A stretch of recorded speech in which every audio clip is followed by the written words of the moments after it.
Again good morning student, कैसे आप? I wish आप सभी अच्छी होंगे। Today's we are going to discussion the various skills of temperature. Temperature के स्किल्स के बारे में हम बात करने वाले हैं आज।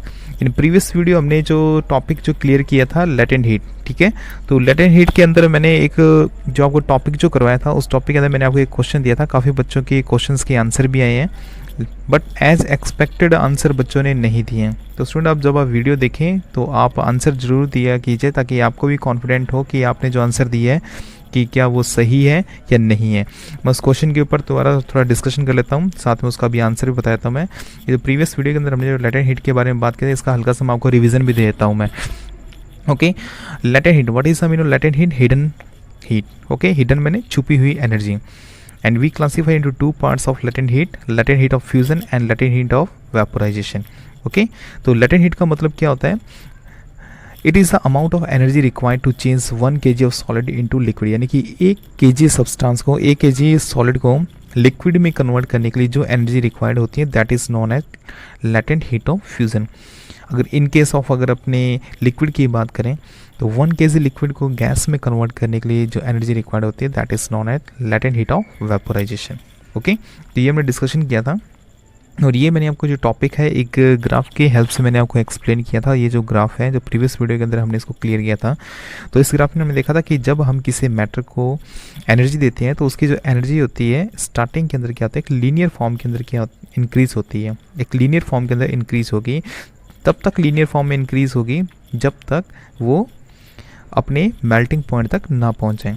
जब फॉर एग्जांपल हमने एक वाटर के एग्जांपल के बारे में बात किया था स्टार्टिंग में, उसका जो हमने उसको आइस के फॉर्म में लिया, तो आइस को हमने जब इसको टेम्परेचर देना स्टार्ट किया था कॉन्स्टेंटली एक लीनियर फॉर्म के अंदर क्या हुआ है, टेम्परेचर इंक्रीज़ हो रहा है। जब यहाँ पे ये टेम्परेचर 0 डिग्री सेल्सियस पहुँचता है तो ये क्या होता है, जो आपका सॉलिड है ये मेल्ट होना स्टार्ट होता है। अब मेल्ट होने के बाद में मेल्ट जब होना स्टार्ट होता है तो इसको मैंने यहाँ पे पॉइंट लिया, यानी कि जो ए पॉइंट पे यहाँ पे जो सारा आपका जो मटेरियल है वो सॉलिड फॉर्म के अंदर है। ये ए से लेके बी तक ये सारा जो सॉलिड जो होता है वो लिक्विड में कन्वर्ट हो जाता है। यहाँ पे मेल्ट होना स्टार्ट हुआ था और बी पॉइंट पे ये पूरा कम्प्लीटली लिक्विड में कन्वर्ट हो जाएगा। Okay, clear. अब अपनी बात करते हैं यहाँ पे जो मैंने आपको एक क्वेश्चन मैंने पुट किया था कि जो ए से लेके बी तक जो आपका जो इसमें मैटर जो होता है कन्वर्ट होता है, या स्टेट एक स्टेट से दूसरी स्टेट में जब चेंज होती है तब उसकी काइनेटिक एनर्जी ज़्यादा किसकी होगी, ए या बी, यानी कि सॉलिड की या लिक्विड की। टेम्परेचर यहाँ पे देखिए सेम है स्टूडेंट, मैंने आपको पूछा सेम टेम्परेचर पर सॉलिड या लिक्विड किसकी काइनेटिक एनर्जी ज़्यादा होगी। तो काइनेटिक एनर्जी के बारे में मैंने पूछा था। देखिए स्टूडेंट, आपने देखिए एनर्जी यहाँ से आपको कॉन्स्टेंटली कंटिन्यू आप एनर्जी दे रहे हैं, आपने एनर्जी की सप्लाई को बंद नहीं किया है, एनर्जी कंटिन्यू स्टार्ट है। आपने जब एनर्जी देना स्टार्ट किया है तो इस पॉइंट से लेके इस पॉइंट तक टेम्परेचर राइज़ नहीं हुआ। टेम्परेचर क्यों नहीं राइज़ हुआ? क्योंकि जो सारा जो टेम्परेचर है, सारी जो हीट है, सारी जो एनर्जी है वो पूरे सॉलिड को लिक्विड में कन्वर्ट करने में लगी हुई है, या उसको कन्वर्ट करने में कंज्यूम हो रही है। क्योंकि आपने जैसे देखा होगा कि किसी को जब मेल्ट करते हैं तो एक ऐसा नहीं कि वो इंस्टेंटली ही सारा मैटर एक साथ ही पूरा लिक्विड में कन्वर्ट हो जाता है, वो धीरे धीरे कन्वर्ट होता है, लेकिन उसका टेम्परेचर राइज नहीं होता, ठीक है ना। तो इसका मैंने यहाँ पे क्वेश्चन पुट किया था कि जो सेम टेम्परेचर पर जो सॉलिड है और लिक्विड है काइनेटिक एनर्जी ज़्यादा किसकी होगी। देखिए स्टूडेंट, आप एनर्जी तो प्रोवाइड करवा रहे हैं, और मैंने आपको कहा था कि जब आप एनर्जी प्रोवाइड करवाते हैं तो ये जो सॉलिड है धीरे धीरे लिक्विड में कन्वर्ट हो रहा है। इसका मतलब इसके जो इंटर पार्टिकल जो फोर्स हैं वो इंटर पार्टिकल फोर्स ब्रेक हो रहे हैं। तो इंटर पार्टिकल्स फोर्स जब ब्रेक होगा तो जो सॉलिड के जो पार्टिकल्स हैं वो धीरे धीरे क्या करना स्टार्ट करेंगे, मूव करना स्टार्ट करेंगे, उनके अंदर मोशन आएगा तो उसकी काइनेटिक एनर्जी, ऑब्वियसली उसकी काइनेटिक एनर्जी भी इंक्रीज़ होगी। इट्स मीन सेम टेम्परेचर पर सॉलिड और लिक्विड में से लिक्विड की जो काइनेटिक एनर्जी होती है वो क्या होती है, ज़्यादा होती है।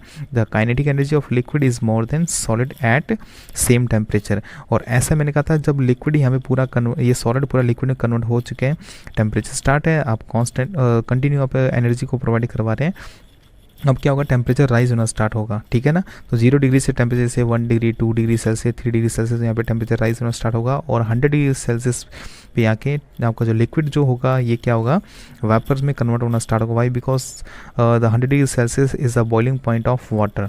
ओके, तो यहाँ से इसका कन्वर्ट होना स्टार्ट होगा। ऐसा नहीं कि 100 डिग्री पे आते ही सारा लिक्विड पूरा का पूरा एक ही टाइम के अंदर पूरा गैस में कन्वर्ट हो जाएगा। इसमें भी वक्त लगेगा। और ये जो जितने टाइम तक ये पूरा लिक्विड गैस में कन्वर्ट नहीं हो जाता तब तक जो टेम्परेचर होगा कांस्टेंट रहेगा, टेम्परेचर राइज नहीं होगा। लेकिन जो सप्लाई है जो हीट की वो कंटिन्यूस स्टार्ट है, यानी कि आपने सप्लाई को कट नहीं किया तो वो सारी जो हीट है वो कहाँ जा रही है, यानी कि वो सारी जो हीट है लिक्विड को गैस में कन्वर्ट करने के लिए यूज़ हो रही है। यानी कि वो हिडन एनर्जी क्या है, यानी कि वो सारी जो एनर्जी जो क्या है हिडन है, वो इसको अपने बोलते हैं लैटेंट हीट। यानी कि लिक्विड को पूरा गैस में कन्वर्ट करने के लिए जो हीट यूज़ हुई है उसको अपने बोलते हैं लैटेंट हीट ऑफ वेपोराइजेशन, और इसको अपने बोलते हैं latent heat of fusion. Clear हो रही है? ये एनर्जी आपको दिखाई नहीं दे रही, ये एनर्जी जा कहाँ रही है, ये सारी एनर्जी इंटर पार्टिकल फोर्स को ब्रेक करने में और लिक्विड को गैस में कन्वर्ट करने के लिए यूज़ हो रही है। लेकिन टेम्परेचर राइज नहीं हो रहा, टेम्परेचर उतना का उतना ही है 100 डिग्री सेल्सियस, जब तक कि ये सारा गैस में कन्वर्ट ना हो जाए। अब मैंने यहाँ पे दूसरा क्वेश्चन पुट किया था कि जो गैस के विच स्टेट है मोर काइनेटिक एनर्जी, लिक्विड और गैस एट सेम टेम्परेचर, यानी 100 डिग्री सेल्सियस के ऊपर लिक्विड है और एक गैस है, इन दोनों के टेम्परेचर के बारे में मैंने आपको बता दिया, सेम टेम्परेचर है। तो काइनेटिक एनर्जी ज़्यादा किसकी होगी, काइनेटिक एनर्जी ज़्यादा होगी गैस की। ओके, अब यहाँ पे एक जो नया क्वेश्चन जो आता है, न्यू क्वेश्चन के बारे में आपसे मैं बात कर रहा हूँ, वो क्वेश्चन क्या है। अगर आपसे ये क्वेश्चन पूछा जाए काइनेटिक एनर्जी के बारे में, तो मैंने आपसे पूछ लिया और आपने इसका आंसर दे दिया। अगर मैं आपसे ये क्वेश्चन पुट करूं कि सॉलिड और लिक्विड में से ज़्यादा 0 डिग्री की बात करें, 0 डिग्री टेम्परेचर के ऊपर सॉलिड है आपके पास में, यानी कि आइस है, और लिक्विड है, ठीक है, यानी कि वाटर है, ये दोनों का टेम्परेचर 0 डिग्री सेल्सियस है। तो 0 डिग्री सेल्सियस के ऊपर किसके अंदर कूलिंग इफेक्ट ज़्यादा होगा? स्टूडेंट, मैं अपना क्वेश्चन रिपीट कर रहा हूँ, किसके अंदर in which state have more cooling effect, यानी किस स्टेट के अंदर कूलिंग इफेक्ट सबसे ज़्यादा होगा, यानी कि कौन ज़्यादा कूलिंग इफेक्ट देगा या कौन ज़्यादा टाइम तक कूलिंग प्रोवाइड करवाएगा, सॉलिड या लिक्विड।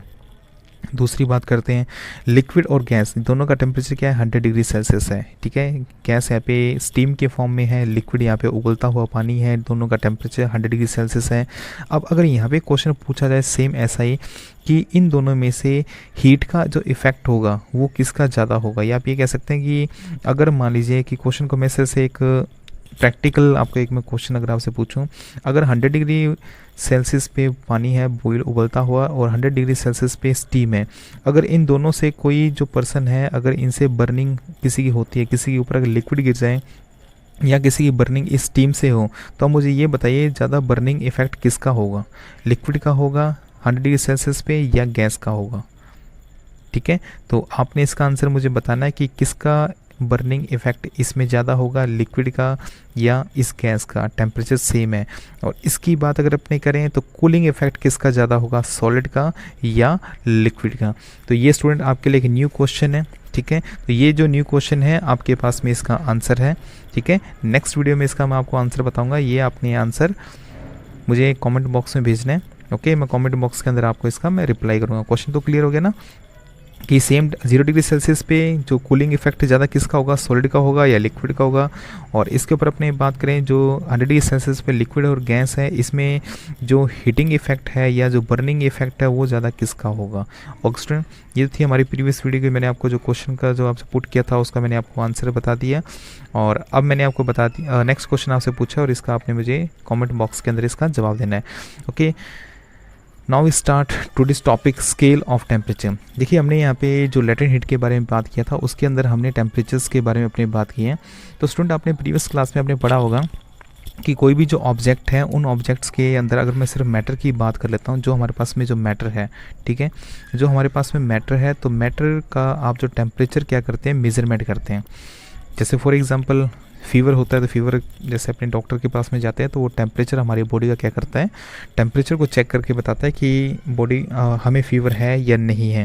वो टेम्परेचर बताया था कि हाँ भी मान लीजिए कि 100 डिग्री फ़ारेनहाइट, 100 डिग्री फ़ारेनहाइट इसका टेम्परेचर है, या 102 डिग्री फ़ारेनहाइट टेम्परेचर है, ठीक है। या अपने किसी ऑब्जेक्ट का या अपने टेम्परेचर देखा होगा हीट, जैसे गर्मियों का समर की बात कर रहा हूँ मैं, समर की बात करें या विंटर की बात करें, तो यहाँ पे आपने कई बार न्यूज़पेपर में भी देखा होगा कि टेम्परेचर बताया था कि आज का जो टेम्परेचर था या इतने डिग्री सेल्सियस था, यानी कि 35 डिग्री सेल्सियस था या 12 डिग्री सेल्सियस था, ठीक है ना, कितना भी था। तो ये जो मेज़रमेंट के जो स्केल है इसके बारे में आपने सुना होगा।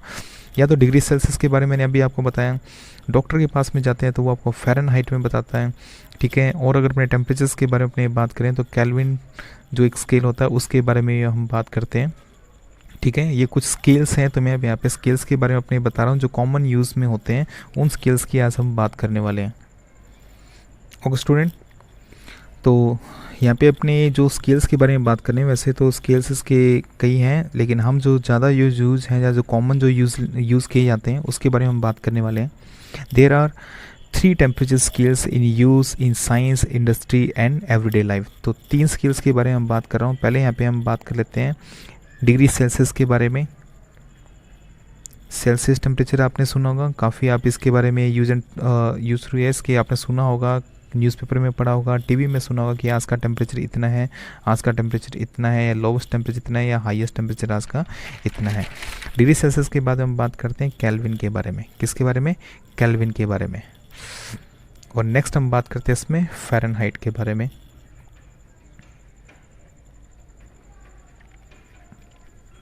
ओके, तो 3 टेम्परेचर स्केल्स के बारे में अपने बात किया, Celsius, kelvin and Fahrenheit. Okay, तो ये जो 3 जो स्केल्स हैं ये ज़्यादा क्या है, कॉमन है मैटर की स्टेट को फाइंड आउट करने के लिए। और आपने कुछ स्केल्स के बारे में आपने सुना भी होगा, ठीक है।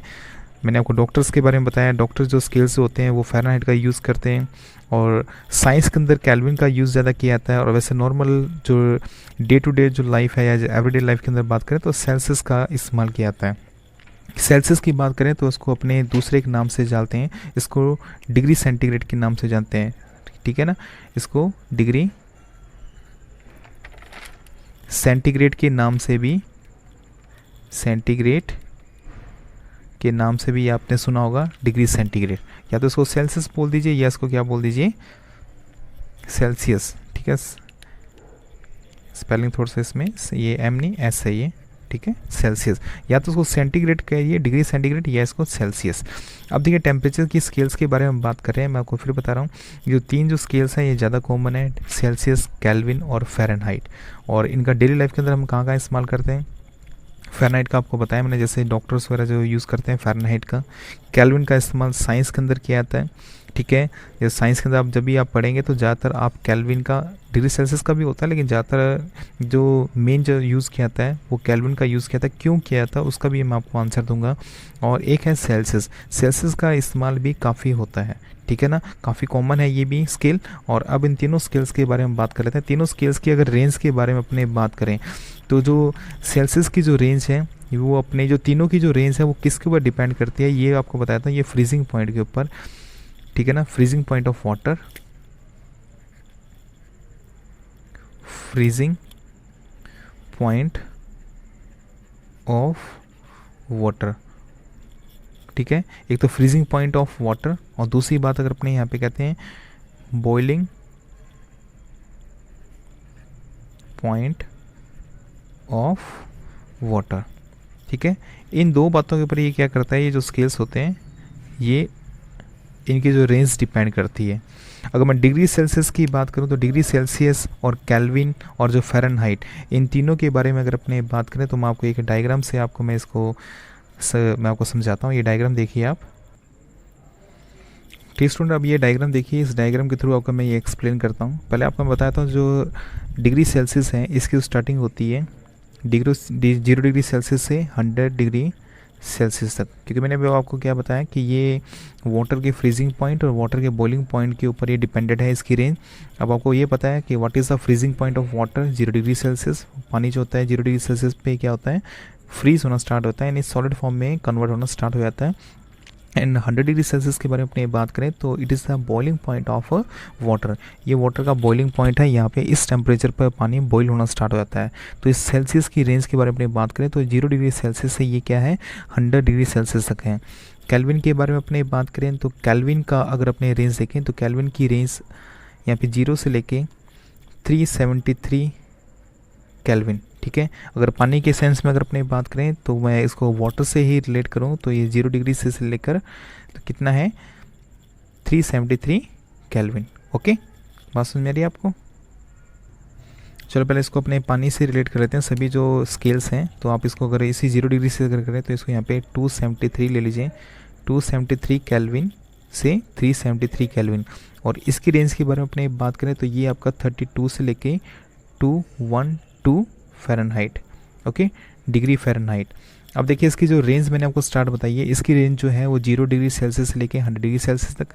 इसकी रेंज के बारे में अपनी बात करें तो 273 केल्विन से लेके 373 केल्विन तक। और इसकी फ़ारेनहाइट की रेंज के बारे में अपनी बात करें तो 32 डिग्री से 212 डिग्री फ़ारेनहाइट तक, ओके। अब अपने तीनों को वापस में मैं कोरिलेट करके आपको बता रहा हूँ मैं। इनकी रेंज मैंने आपकी जो भी रेंज बताई है, it's dependent on freezing point of water and boiling point of water. For example 0 degree अगर सेल्सियस की बात करूं तो 0 डिग्री सेल्सियस क्या है, फ्रीजिंग पॉइंट है किसका, पानी का, किसके अंदर, सेल्सियस में।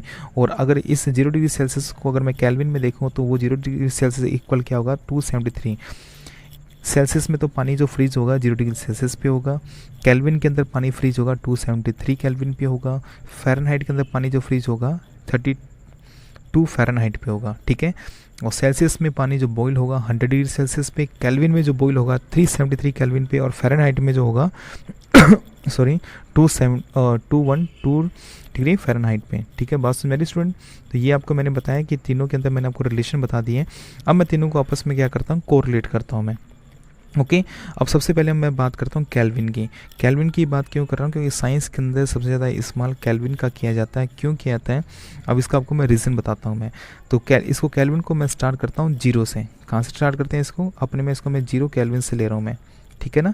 इसको मैं 0 केल्विन से ले रहा हूँ। तो 0 केल्विन के बाद में अब इसकी रीडिंग, अब यहाँ पर इसको अपने लेते हैं, इस पॉइंट पर लेते हैं 273 केल्विन, ओके।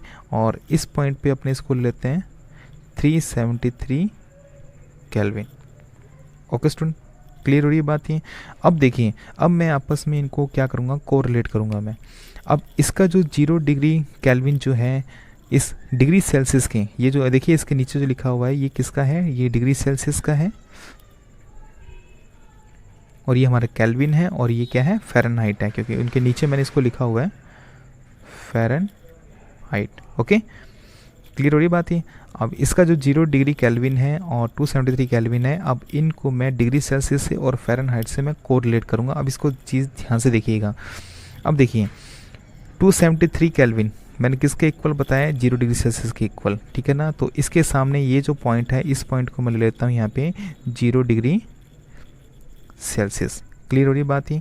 और 373 केल्विन की यहाँ पे अपने बात कर रहे थे, ये इसका 100 डिग्री सेल्सियस, क्लियर।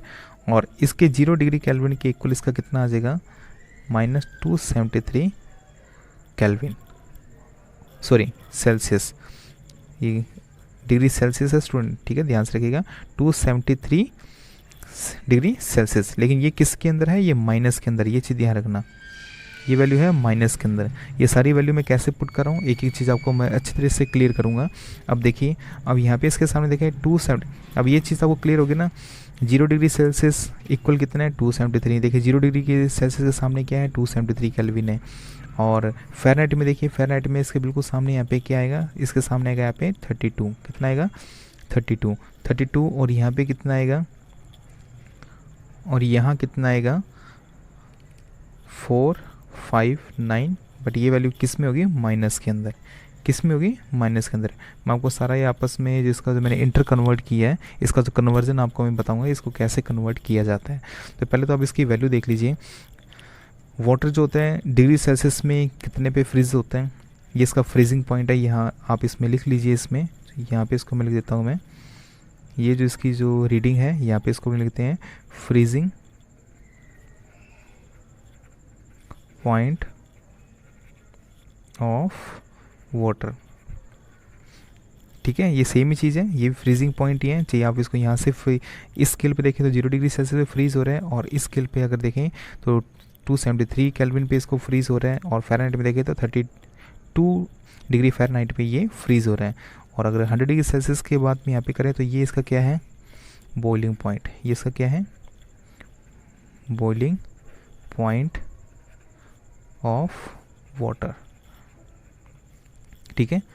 ये स्केल स्टूडेंट देखिए सेम वैसे ही है जैसे अपने अलग अलग यूनिट्स को कन्वर्ट करते हैं। जैसे मैं यहाँ पे अगर अपने बात करूँ, जैसे मैंने यहाँ पे 1 मीटर लिया हुआ है, ठीक है ना, तो 1 मीटर इक्वल आपको पता है, यूनिट को अगर आपने किस में कन्वर्ट करना है, यहाँ पे आप सेंटीमीटर समझ लीजिए और यहाँ पे किलोमीटर में समझ लीजिए, ठीक है।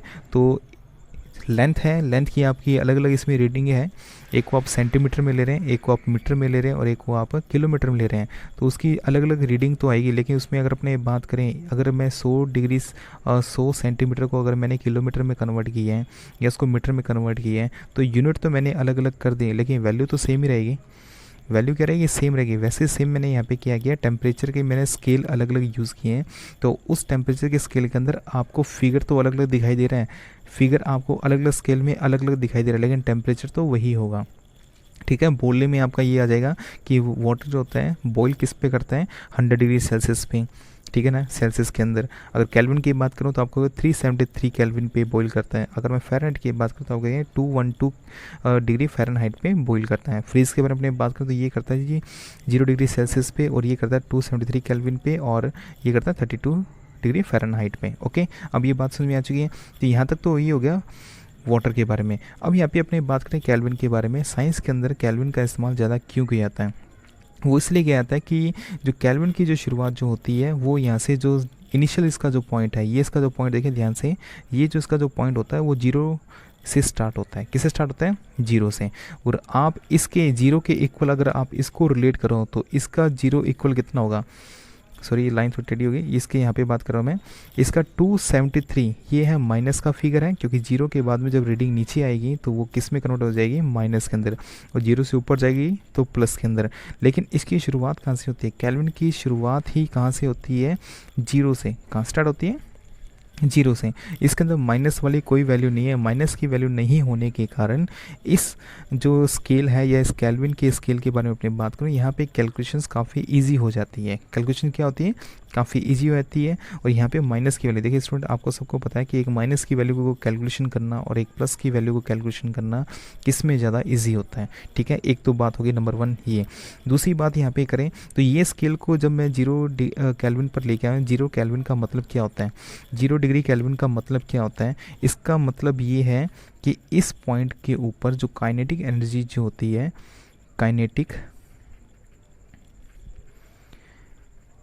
काइनेटिक एनर्जी जो होती है वो क्या हो जाती है, 0। काइनेटिक एनर्जी का 0 होने का मतलब क्या है, मैंने देखिए प्रीवियस वीडियो के अंदर आपको मैंने स्टेट्स बताई थी, 5 स्टेट्स ऑफ मैटर। पहले आपको मैंने बताई थी, मैंने कहा सॉलिड, लिक्विड, गैस, फिर आपको मैंने बताई थी प्लाज्मा, और उसके बाद में बोस-आइंस्टाइन कंडेंसेट। तो बोस-आइंस्टाइन कंडेंसेट के बारे में मैंने आपको बताया था कि उसके अंदर जो पार्टिकल्स होते हैं वो इतने ज़्यादा काइनेटिक एनर्जी उतनी कम हो जाती है कि वो क्या होते हैं, स्टॉप ही हो जाते हैं, या एक स्टॉप वाली पोजीशन पे होते हैं। उनके अंदर मोशन ना के बराबर होता है, नेग्लिजिबल हो जाता है। तो नेग्लिजिबल कब होगा, जब उसकी काइनेटिक एनर्जी क्या होगी, 0 होगी। तो ये है वो टेम्परेचर जिसको अपने बोस-आइंस्टाइन कंडेंसेट के अंदर अपने यूज़ करते हैं। इसको अपने एक नाम से और भी जानते हैं, एब्सोल्यूट 0। किस नाम से जानते हैं, एब्सोल्यूट 0, ठीक है। अगर मैं यहाँ पे गैस है, किसी गैस को अपने इस टेम्परेचर तक अगर अपने क्या करें, इसको फ्रीज़ करें, देखिए फ्रीज़ तो देखिए अगर कोई लिक्विड है तो अगर मैं बात करूँ तो ये यहाँ पर ही क्या हो जाएगा, फ्रीज़ हो जाएगा। अगर वाटर की बात करूँ, अगर आप किसी गैस को फ्रीज़ कर रहे हैं तो इस टेम्परेचर पर आकर क्या होगा, गैस का वॉल्यूम 0 के बराबर हो जाएगा, या आप इसको कह सकते हैं कि 0 हो सकता है, ठीक है। तो उसको अपने बोलते हैं एब्सोल्यूट 0, यानी कि गैस का अगर कोई वॉल्यूम है, गैस के पार्टिकल्स काफ़ी रैंडमली मूव करते हैं, Y because the kinetic energy of gas is very high. लेकिन अगर आप उसका टेम्परेचर डाउन करते जाएंगे तो उसकी काइनेटिक एनर्जी क्या होती जाएगी, काफ़ी लो होती जाएगी। अब ये मान लीजिए कि इसने इतना वॉल्यूम ऑक्यूपाई किया हुआ है, लेकिन जैसे टेम्परेचर डाउन होगा इसका वॉल्यूम क्या हो जाएगा, कम होता जाएगा, और इसको डिक्रीज़ करोगे वॉल्यूम और कम होता जाएगा, और कम होता जाएगा। फिर मैंने आपको बताया था कि एक पोजीशन पे ये क्या हो जाता है, सुपर एटम में कन्वर्ट हो जाता है। किसके अंदर, सुपर एटम। सुपर एटम के अंदर क्या होता है कि जो सारे जो एटम होते हैं एक साथ क्या होते हैं, कंबाइंड हो जाते हैं, एक साथ क्लम्प हो जाते हैं, एक साथ जुड़ जाते हैं। क्यों, क्योंकि उसके अंदर काइनेटिक एनर्जी क्या हो चुकी है, 0 हो चुकी है। ओके, तो इसको अपने बोलते हैं एब्सोल्यूट 0। क्या बोलते हैं, एब्सोल्यूट 0। यानी कि ये जो टेम्परेचर है यहाँ पे ये प्रेशर, ठीक है ना, प्रेशर के बारे में, काइनेटिक एनर्जी के बारे में, ठीक है ना, और वॉल्यूम के बारे में, इन सभी की क्या करता है, यहाँ पे सभी की इन्फॉर्मेशन देता है, या सभी का रिलेशन इस टेम्परेचर से है। सो दैट साइंस के अंदर ये वाला जो केल्विन वाला जो स्केल होता है इसका इस्तेमाल ज़्यादा किया जाता है instead of degree Celsius and Fahrenheit. Degree Celsius का ऐसा नहीं कि इस्तेमाल नहीं होता, डिग्री सेल्सियस का भी काफ़ी इस्तेमाल किया था, लेकिन मैंने बोला instead of Celsius and Fahrenheit, यानी कि इनके कंपैरेटिवली साइंस के अंदर केल्विन का इस्तेमाल क्या होता है, ज़्यादा होता है। क्यों होता है मैंने आपको बता दिया। एक तो इसका रीज़न ये है कि इसकी स्टार्टिंग 0 से होती है और इसकी स्टार्टिंग अगर मैं 0 को इससे कंपेयर करूँ तो -273 केल्विन डिग्री सेल्सियस होगी। यहाँ पे वैल्यू माइनस में आ रही है और इसकी वैल्यू भी माइनस में आ रही है, लेकिन केल्विन के बारे में अपने बात करें तो इसकी जो वैल्यू है वो 0 केल्विन है। ओके, तो 0 से स्टार्टिंग होती है इसकी। क्लियर हो चुका स्टूडेंट। फिर मैं आपको फिर रिपीट कर देता हूँ। इसमें स्केल्स के बारे में मैंने आपको बताया, 3 स्केल्स इसके अपने जो कॉमनली यूज़ करते हैं, एक सेल्सियस, सेल्सियस का दूसरा नाम डिग्री सेंटीग्रेड भी इसको अपने बोलते हैं, एक है केल्विन, दूसरा है फ़ारेनहाइट। अगर मैं वाटर के केस में बात करूँ तो वाटर के केस के अंदर इसकी जो स्टार्टिंग मैंने आपको बताया इसकी स्टार्टिंग है 0 डिग्री सेल्सियस से लेके 100 डिग्री सेल्सियस तक। इसकी स्टार्टिंग है 273 केल्विन से लेके 373 केल्विन तक, और फ़ारेनहाइट की है 32 से लेके 212 डिग्री फ़ारेनहाइट तक। In case of water, freezing point of water and boiling point of water. और आपस में मैंने इनको कोरिलेट आपको करके बता दिया। फिर मैंने आपको बताया कि जो केल्विन जो है, केल्विन का इस्तेमाल ज़्यादा क्यों किया जाता है, ठीक है ना। Kelvin, you can say the Kelvin scale is a popular in scientific application because of the lack of negative numbers. This scale is convenient for recording for very low temperature. काफ़ी लो टेम्परेचर को ये क्या करता है, recording करने के लिए इसका इस्तेमाल भी किया जाता है। The lack of negative numbers also make it easier to calculate difference between temperature. ठीक है ना। और एब्सोल्यूट जीरो के बारे में मैंने आपको बता दिया। एब्सोल्यूट जीरो का मतलब क्या होता है, absolute zero as a temperature at which molecule would stop moving और इनफाइनाइट कोल्ड, यानी कि इस टेम्परेचर पे बहुत ज़्यादा ठंडे हो जाएंगे ये, ठीक है, और सुपर एटम के फॉर्म के अंदर कन्वर्ट हो जाएंगे। जो आपको मैंने 5th स्टेट आपको मैंने बताई थी, बोस-आइंस्टाइन कंडेंसेट, ठीक है ना। Absolute zero can't, you can say can not technical achieved, उसको अचीव नहीं किया जा सकता। बहुत ही अगर अचीव करना भी होता है इस स्टेट को तो एक फ्रैक्शन ऑफ टाइम, यानी बहुत कम टाइम के लिए इसको लैब के अंदर इसको अचीव किया जाता है। लेकिन ये आपको मैंने बताया था कॉमन स्टेट नहीं है। जो इस अर्थ के ऊपर मैंने बताया 3 स्टेट ही कॉमन होती है, सॉलिड, लिक्विड और गैस। जो 2 स्टेट मैंने आपको बताई थी वो इस अर्थ पर कॉमन नहीं है। ओके, तो इसको लैब के अंदर इसको जो इतना सुपर कूल किया जाता है किसी गैस को, ताकि ये वाला टेम्परेचर अचीव किया जा सके। क्लियर हुई स्टूडेंट। और केल्विन के बारे में अपने बात करें तो kelvin temperature scale is extension of degree centigrade. अगर अपने यहाँ पे डिग्री सेंटीग्रेड के बारे में बात करें, इसका एक्सटेंशन ही है। यहाँ से लेके देखिए यहाँ तक तो ये इक्वल है ही, इसको मैंने और ज़्यादा एक्सटेंशन कर दिया 0 डिग्री केल्विन तक, इसको 0 केल्विन तक इसको मैंने कर दिया, ठीक है। ओके, नेक्स्ट अगर अपनी बात करें, the Celsius scale is the most widely use, the Celsius scale is most widely use in industry, but kelvin scale is important in determining the change in gas pressure और volume with temperature, ठीक है। अगर अपने यहाँ पे बात करें, degree Celsius का इस्तेमाल भी काफ़ी ज़्यादा होता है, ठीक है ना, वाइड यूज़ है इंडस्ट्री के अंदर। लेकिन अगर केल्विन के बारे में अपनी बात करें तो साइंस के अंदर क्या होता है कि गैस का जो प्रेशर है, वॉल्यूम है, उसको अगर आपस में रिलेशंस करना है, उसका रिलेशन मेंशन करना है या उसकी कैलकुलेशंस वगैरह करनी है, तो उसके लिए ज़्यादा कन्वीनियंट जो होगा केल्विन होगा। ओके, क्लियर होगा स्टूडेंट। तो आई थिंक ये आपको स्केल्स के बारे में पता होगा कि मैंने आपको डिटेल से बता दिया कि स्केल्स और टेम्परेचर क्या है, कैसे इसको यूज़ किया जाता है, कहाँ कहाँ इसका यूज़ होता है, और कौन सा जो स्केल है वो ज़्यादा कन्वीनियंट है या कौन सा ज़्यादा यूज़ किया जाता है और क्यों यूज़ किया जाता है, ठीक है। ये सब चीज़ें मैंने आपको क्लियर कर दी है। ये वीडियो जो काफ़ी लंबी हो चुकी है। नेक्स्ट वीडियो के अंदर हम जो करेंगे conversion of various scales of temperature, जो अलग अलग जो स्केल्स हैं टेम्परेचर के, उनको आपस में क्या करेंगे, इंटर कन्वर्ट करेंगे कि एक स्केल को दूसरे स्केल में कैसे कन्वर्ट किया था। उसके कुछ फार्मूलाज हैं, वो नेक्स्ट वीडियो के अंदर हम इसको डिस्कशन करेंगे।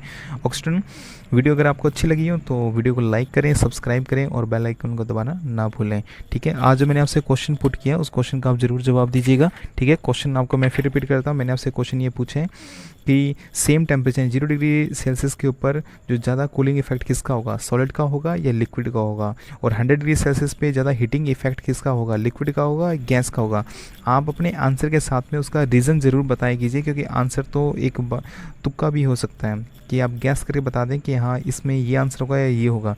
आपने उसका जो आंसर है विद रीज़न आपने मुझे कॉमेंट बॉक्स के अंदर भेजना है। ओके स्टूडेंट, मिलते हैं नेक्स्ट वीडियो के साथ में जल्दी, तब तक जय हिंद, जय भारत।